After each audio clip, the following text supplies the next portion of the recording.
Cancer, this is your week ahead astrology forecast by Astrology Motivation from Born Without Boundaries. In these weekly videos, I review the major planetary aspects and transits and how they affect Cancerians. All you need to know to understand this video is your birth date. Everything else I will translate for you. I start out really broad with the big stuff.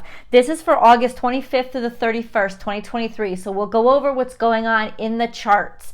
And then I will focus that into Cancer specific energy. And then I'll break everything down into the 3 decans or groups of 10 degrees of Cancer, so I can tell exactly how your natal sun is aspecting all of these things and what that means for your bottom line. So let's get into it, because the moon is extremely active this week. The moon is actually one of the big things, the big stuff is full moon. We have a full moon in Pisces, Cancer.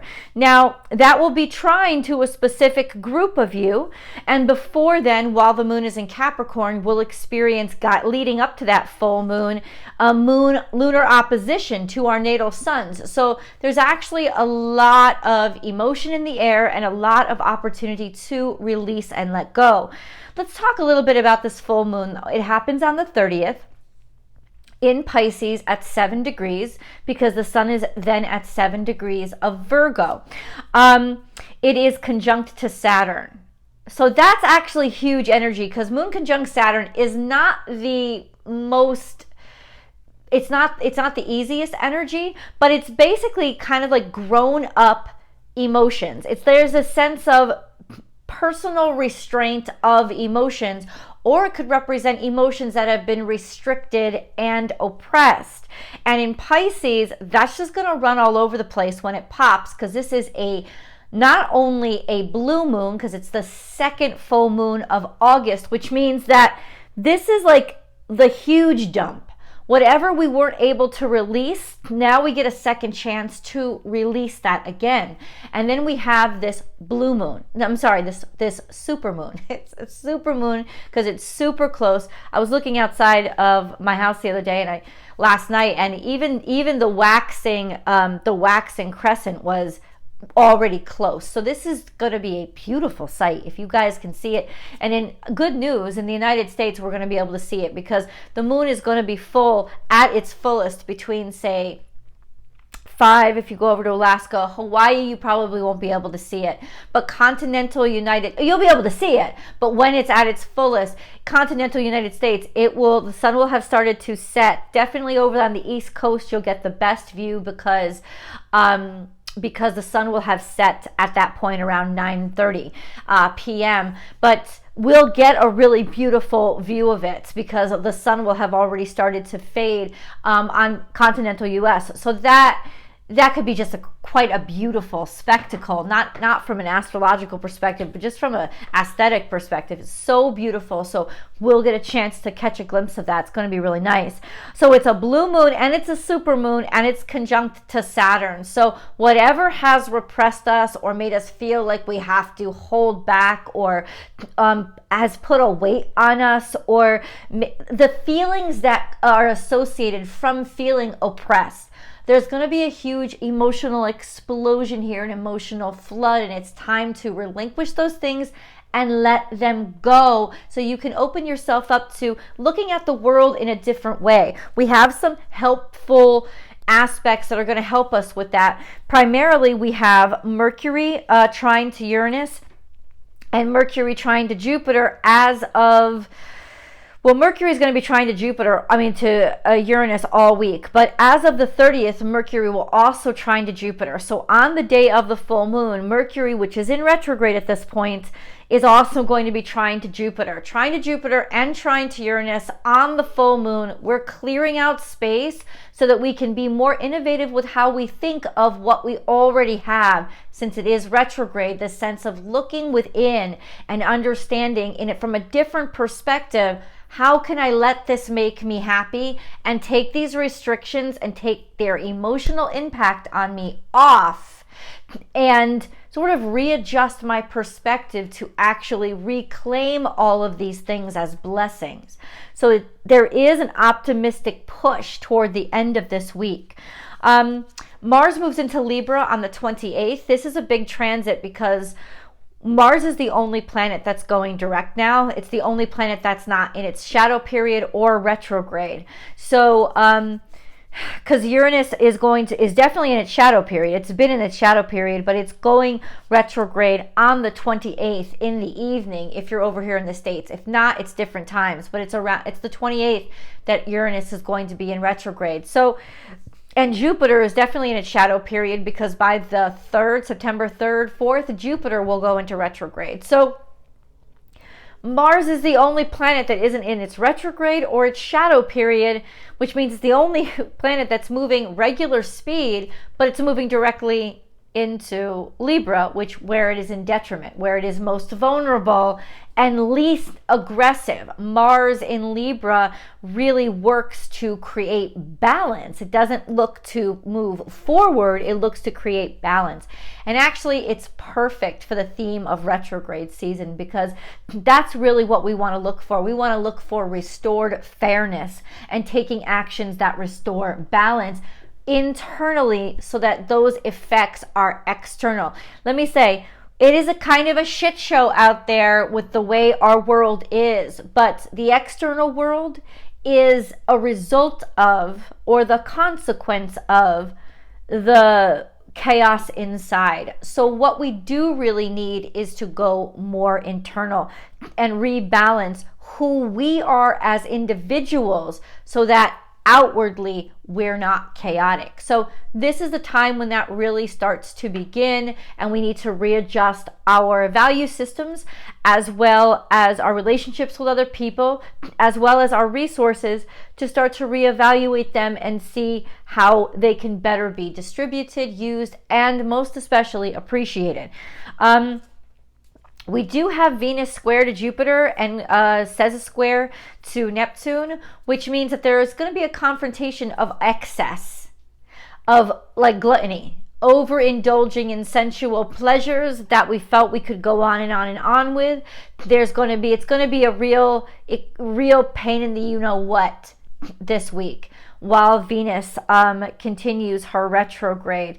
And Venus will actually stay square to Jupiter for quite some time. So it's not necessarily a bad aspect, but in this climate, it is going to stick out like a sore thumb where we have been excessive and where we have been overindulging, probably to overcompensate for these feelings of restrictions. Because for most of this week, until the very end of this week, and definitely during and actually until the beginning of next week. So all this week, the sun is in opposition to Saturn, and the full moon is going to exacerbate those feelings of restriction and oppression. And considering the full moon is conjunct Saturn, and so that means it's also semi-square to Chiron, there could be those horrible feelings of, I'll never be good enough. No matter what I do, I'll never catch up. So this is really a beautiful time to release those emotions, to find peace within ourselves. Let's go on to Cancer specific energy. Two things I look for. One, what's going on in Cancer, the zodiac sign? Nothing. Absolutely nothing. The moon doesn't even make it our way. It's only in Pisces, which is trying to, some of us. But no, nothing is actually happening in Cancer itself. But there's a lot going on with the moon, which is our ruling dignitary, and we're going to go through this. So the moon this week the moon between August 25th and August 30th moves between Sagittarius and into Pisces. It is full at around 9:30 p.m. Eastern Standard Time on the 30th, when it conjuncts Saturn and is semi-square to Chiron. That is a very tight and restrained and stressful, anxiety-ridden energy that is going to be volumized to the point of hopefully release on the 30th. So definitely could represent all those things, something coming to a head on that day. On August 26th through the 28th, and this is what I was talking about earlier on in this video, from the 26th to the 28th, the moon is going to be traveling through Capricorn. So between the 26th and 28th, Cancer 1, 2, and 3, all Cancerians will get their own little mini full moon, where the moon is in opposition to their natal sun. Not necessarily to the current sun, that's when the real full moon is, But when the moon is in opposition to your natal sun, it is a time for you to release some of those emotions. So around the 26th, Cancer ones, you will definitely feel this.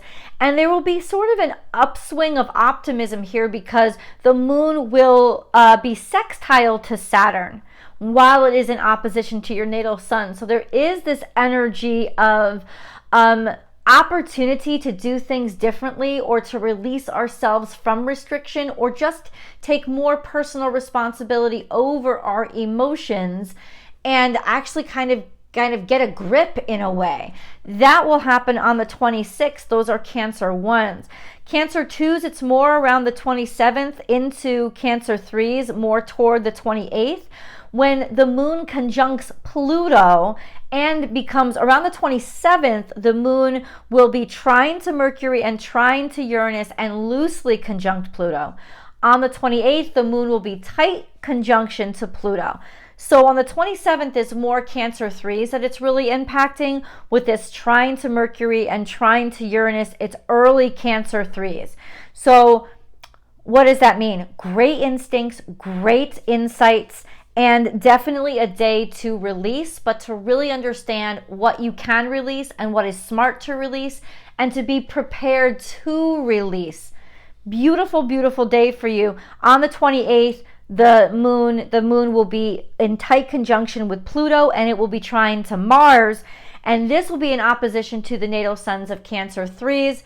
And so it's for you guys especially that have this dominating energy of, now I know what to do, now I know what I have to take action on, and this formidable presence of wholeness and completeness about who you are, so people will take you especially seriously that day. You might be able to even offer other people some release and some assistance. So let's get into the decans. If you know that your natal sun is between 0 and 9 degrees Cancer, it's in the first decan or group of 10 degrees of Cancer. And so you are a Cancer 1. This correlates to Cancer birthdays basically in June, anywhere between June 22nd and the 1st of July.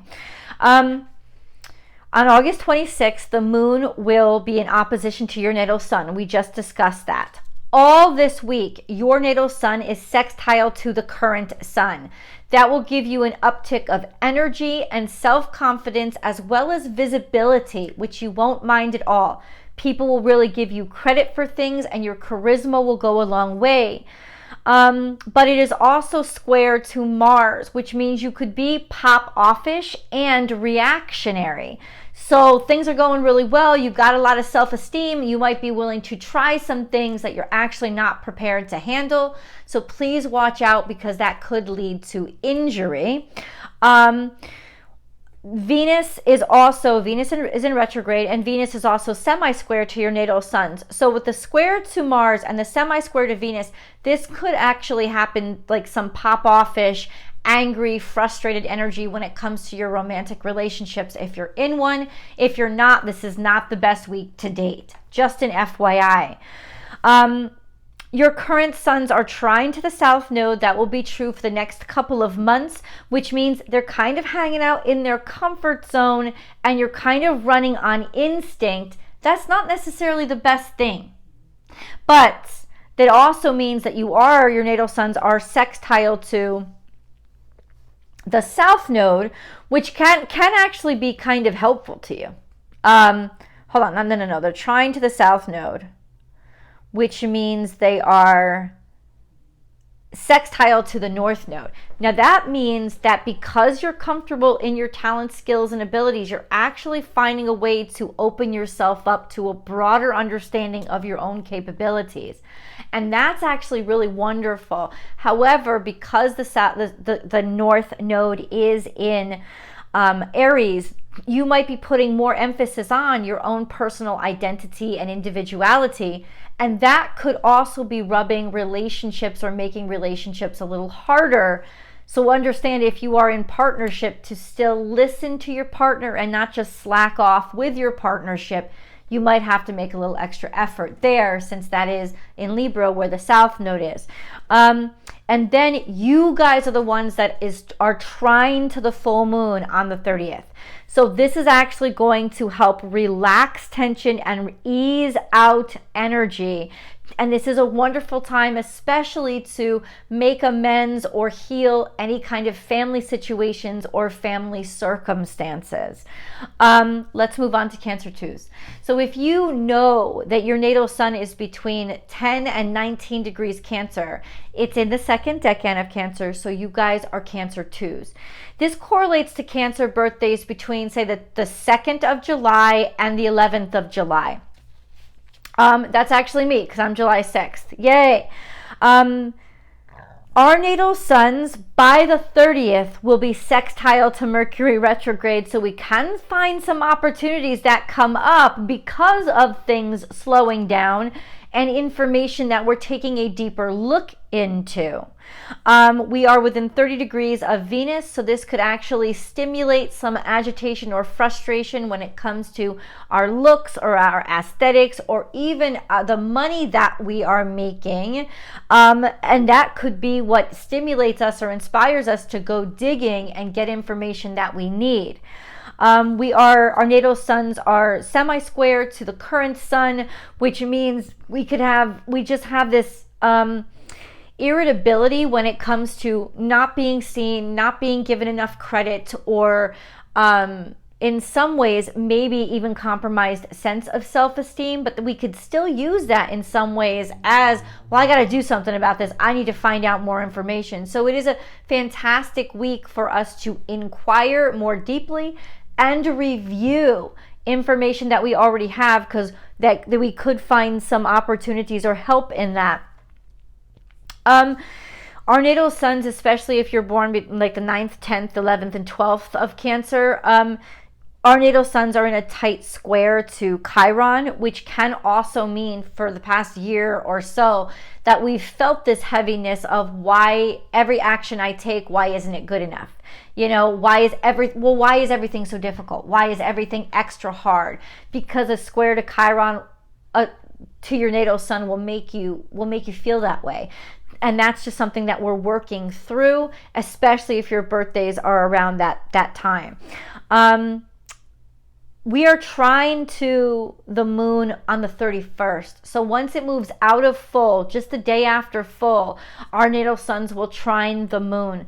This could, after being in opposition to the moon on the 27th, while it is trine to Mercury, trine to Uranus. So for us, this is really about readjusting the way that we look at things and our perspective, and allowing ourselves to be very ingenuitive by letting those old attachments loose, letting them loose, and making space for things we haven't tried before. This is really a really innovative week for us, where we could be inspired with some really bright ideas or interesting communications or information that help us out if we're willing to let go of those feelings of usually restriction, restraint, not good enough, or even obligation to what other people's expectations are. It's an FYI. Let's go on to Cancer 3s. So if you know that your natal sun is between 20 and 29 degrees Cancer, you guys are Cancer 3s. Your natal suns are sextile to Mars all week long, especially if you're at the cusps. But sextile to Mars means a higher vitality, higher energy, and higher sex drive. Also more grace and certainty in your physical activity. They are semi-square to Mercury retrograde as of the 30th. So that could actually cause some agitation or make this Mercury retrograde a little bit more intense for you. It's not the greatest time to do paperwork or put any important, like sign any important stuff, or it will just cause a little bit extra chaos. So brace yourselves for that.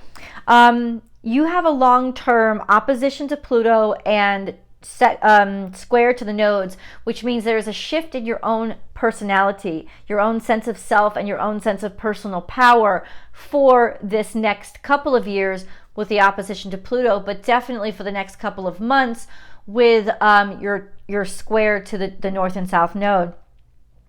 You have a long-term trine to Neptune, which is creativity. And then you have a long-term quincunx to Saturn, which is irritation, agitation, and maybe some inspiration because of being irritated, agitated, almost like nudged in the side when it comes to rules, laws, and regulations, restrictions that are just making you want to shift focus and change. It's kind of encouraging your change along. For this new moon, your natal suns are going to be quincunx to the new moon. So there will be real emotional frustration, agitation, and maybe even anxiety around this new moon. It'll be very clear what you need to release and what is causing these things, which is exactly what you want to know what to not deal with anymore. Or there could be family issues that arise that really start to frustrate and agitate you. You let me know, guys, in the comments below. I love you so much, and thank you so much for sharing this time with me. Remember to like this video if you've enjoyed it and share it on your social media platforms so other people can enjoy it. And don't forget to subscribe to this channel and ring that notification bell so you know when your favorite content comes up. Now I'm going to go over to Born Without Boundaries Tarot. I hope you enjoy your week ahead tarot card message, and I'll see you guys in the videos. Bye, Cancer.